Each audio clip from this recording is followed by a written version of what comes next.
नमस्कार, एक बार फिर से आप सभी का स्वागत है।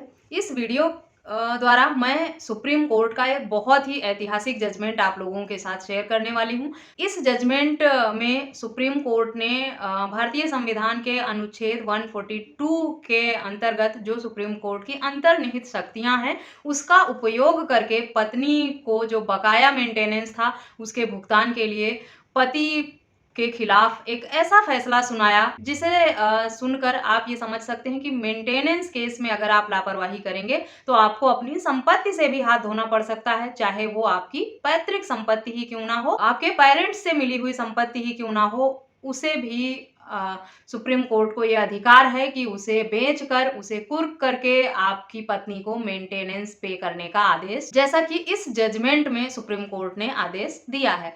पति लोग बहुत बड़ी लापरवाही करते हैं और उनको लगता है कि वो बहुत समझदार हैं, बहुत दिमाग लगा रहे हैं। इस मामले में भी जो पति था उसने कुछ ऐसा ही किया था। पति पत्नी के बीच में विवाद हुआ था और पति अलग रहने लगा था अपनी पत्नी से, और वो देश छोड़कर चला गया था, इंडिया से बाहर रहने लगा था। इंटरिम मेंटेनेंस का आदेश जो है 1 लाख रुपए का कोर्ट से हुआ था। पत्नी ने पति के खिलाफ कई संगीन आरोप लगाकर मामले भी दर्ज कराए थे और जिसमें इंटरिम मेंटेनेंस का आदेश 1 लाख रुपए प्रतिमाह देने का हुआ था। पति ने काफी समय बीत जाने के बाद अपनी पत्नी को जो कोर्ट का आदेश था वो पेमेंट नहीं दिया, मेंटेनेंस पे नहीं किया, जबकि वो कमाने में सक्षम था, उसके पास अच्छे खासे पैसे आ रहे थे। कुछ ऐसा नहीं था कि वो किसी प्रॉब्लम से जूझ रहा हो, उसके पास जॉब नहीं है, वो नौकरी नहीं कर पा रहा है। उसने सिर्फ कोर्ट के आदेश को इग्नोर किया था, उसे इम्पोर्टेंस नहीं दी थी और उसको लग रहा था कि वो इंडिया से बाहर रह रहा है तो उसका कोई कुछ बिगाड़ नहीं पाएगा, कोर्ट आदेश भी उसका कुछ नहीं कर सकता।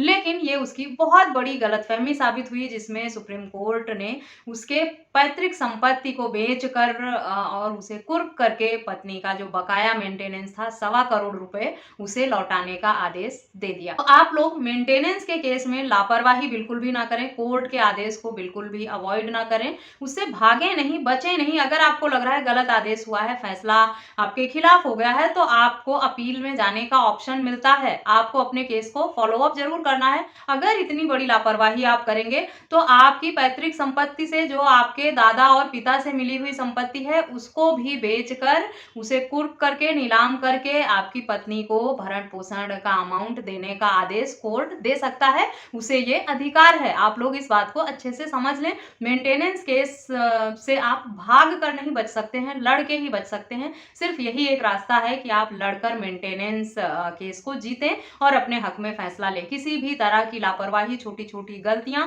आपके लिए बहुत बड़ी बड़ी प्रॉब्लम खड़ी कर सकता है। ये जजमेंट बहुत बड़ा एग्जाम्पल है पति की लापरवाही का। पति लोग ज्यादातर यही समझ लेते हैं कि मेंटेनेंस नहीं दूंगा, ज्यादा से ज्यादा जेल हो जाएगी मुझे, और इससे ज्यादा क्या हो सकता है। लोगों को लगता है कि मैं मेंटेनेंस पे नहीं करूंगा, मैं नौकरी छोड़ दूंगा, और जब मेरे पास जॉब नहीं रहेगी तो मैं मेंटेनेंस देने से बच जाऊंगा। जब कोर्ट केस खत्म होगा मैं फिर से जॉब ज्वाइन कर लूंगा, तब भी आप नहीं बच पाएंगे। मध्य प्रदेश हाई कोर्ट का एक जजमेंट अभी रिसेंटली आया है, जिस पर मैंने वीडियो बनाई है, अगर आपने नहीं देखा है तो उसे भी देख लें, जिसमें हाई कोर्ट ने ये साफ कहा है कि पति ने सिर्फ मेंटेनेंस देने से बचने के लिए नौकरी छोड़ी थी, और ये बात कोर्ट को अच्छे से समझ में आ, इसीलिए पति ने अपने आप को बेरोजगार जो साबित किया था उसे कोर्ट ने नहीं माना और कहा कि पति बेरोजगार भी है तब भी उसे पत्नी को मेंटेनेंस देना ही पड़ेगा।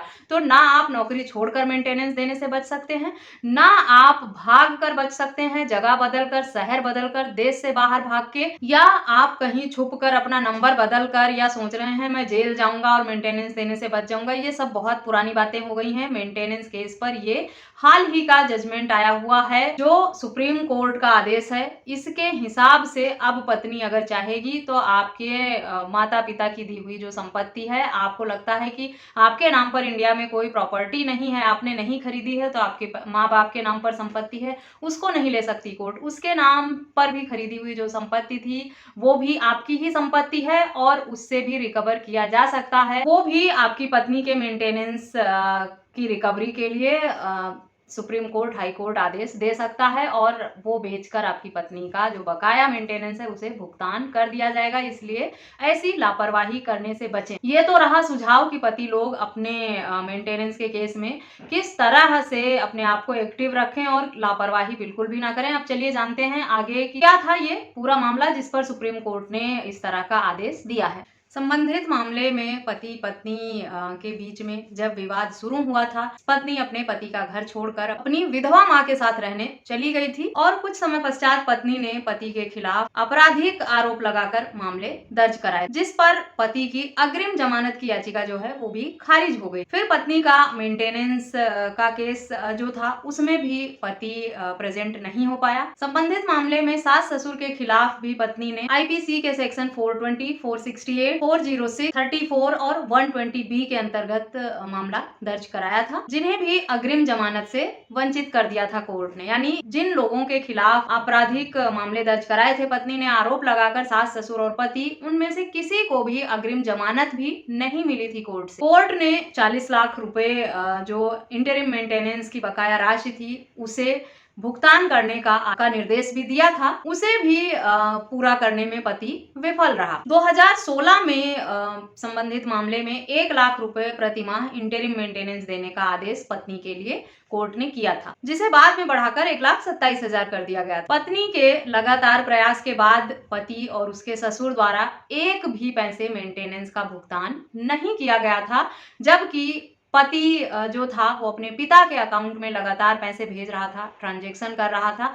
ये नहीं कहीं से भी न्यायालय को लगा कि पति के पास पैसे नहीं हैं या वो किसी बुरे हालात के चलते पैसा पे नहीं करता है। न्यायालय को ये साफ साफ लगा मौजूद साक्ष्यों के हिसाब से कि पति और ससुर दोनों मिलकर मेंटेनेंस के आदेश को अवॉइड कर रहे हैं, इग्नोर कर रहे हैं, वो पे करना ही नहीं चाहते और बार बार हुए न्यायालय के आदेशों कोई किसी भी तरह का भुगतान नहीं कर रहे, जिसे न्यायालय ने अपमानजनक आचरण बताया कि बार बार आदेशों की अवहेलना करना न्यायालय का अपमान है। न्यायालय ने कहा कि पति के पास पर्याप्त साधन है मेंटेनेंस पे करने का, अच्छा कमा रहा है वो, इसके बावजूद भी वो मेंटेनेंस पे नहीं कर रहा। पत्नी ने कुछ सबूत पेश किए थे कोर्ट में, जिसमें ये साफ मेंशन था कि पति द्वारा अपने पिता को मोटे अमाउंट ट्रांसफर किए गए हैं उसी दौरान जिस बीच में मेंटेनेंस का आदेश हुआ था, लेकिन उसके बाद भी ना तो पति ने ना ससुर ने एक भी पैसे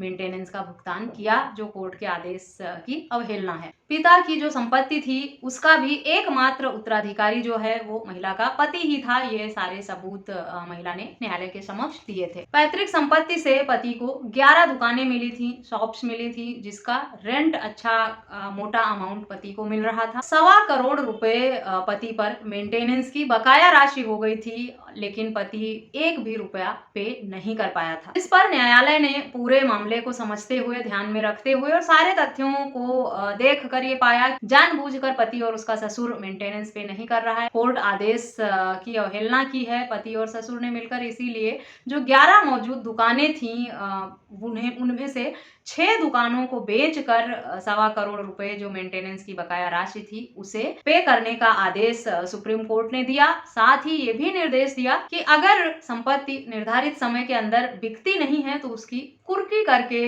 पत्नी को मेंटेनेंस का भुगतान किया जाए। हालांकि न्यायालय ने थोड़ा समय दिया पति को मेंटेनेंस का भुगतान करने के लिए और ये भी आदेश दिया कि अगर निर्धारित समय जो पति को दिया गया है उसके अंदर वो इतना अमाउंट पे नहीं करता है, बकाया राशि पे नहीं करता है, तो उसकी संपत्ति की बिक्री और कुर्की करके पत्नी को मेंटेनेंस दे दिया जाएगा। केस टाइटल है मनमोहन गोपाल बनाम छत्तीसगढ़ राज्य। तो ये था सुप्रीम कोर्ट का आदेश जो पति के खिलाफ हुआ मेंटेनेंस केस में लापरवाही करने का, कोर्ट के आदेश को ना मानने का और कोर्ट के द्वारा दिए गए आदेश और निर्देश की अवहेलना करने का। तो इस तरह की गलती आप लोग करने से बचें। कोर्ट के पास शक्तियां हैं, वो उनका इस्तेमाल करके आपके खिलाफ आदेश दे सकता है। कोर्ट आपको पर्याप्त समय देता है आपकी बात सुनने के लिए और आपको अपनी बात रखने का मौका दिया जाता है, लेकिन अगर आप केस में अपीयर ही नहीं होंगे, केस में जाएंगे नहीं, इग्नोर करेंगे, कोर्ट की नोटिस को भी अवॉइड करेंगे और आपको लगेगा कि आप इस तरह से बच जाएंगे, तो आप बहुत गलत सोच रहे हैं और बहुत बड़ी गलती कर रहे हैं। आपके या आपके फादर मदर के नाम पर जो संपत्ति है उसे भी कुर्क नीलाम करके पत्नी को मेंटेनेंस देने का आदेश कोर्ट दे सकता है, जिसका एग्जाम्पल ये जजमेंट है। जजमेंट का लिंक आपको वीडियो के डिस्क्रिप्शन बॉक्स से मिलेगा। अगर आप जजमेंट को पढ़ना चाहते हैं या अपने मामले में यूज करना चाहते हैं तो आप डिस्क्रिप्शन से जजमेंट को डाउनलोड कर सकते हैं। संबंधित टॉपिक पर या किसी अन्य टॉपिक पर अगर आपके कुछ सवाल हैं तो मुझे ईमेल, व्हाट्सएप या कमेंट करके जरूर पूछें। मुझसे संपर्क के सभी माध्यम भी आपको वीडियो के डिस्क्रिप्शन बॉक्स से मिलेंगे। आशा करती हूँ ये वीडियो आपके लिए यूजफुल होगी। अगर वीडियो यूजफुल लगे तो मेरे चैनल को सब्सक्राइब करके बेल आइकन को प्रेस करना बिल्कुल भी ना भूलें। इस वीडियो में बस इतना ही। मिलते हैं नेक्स्ट वीडियो में, तब तक के लिए थैंक यू एंड बाय।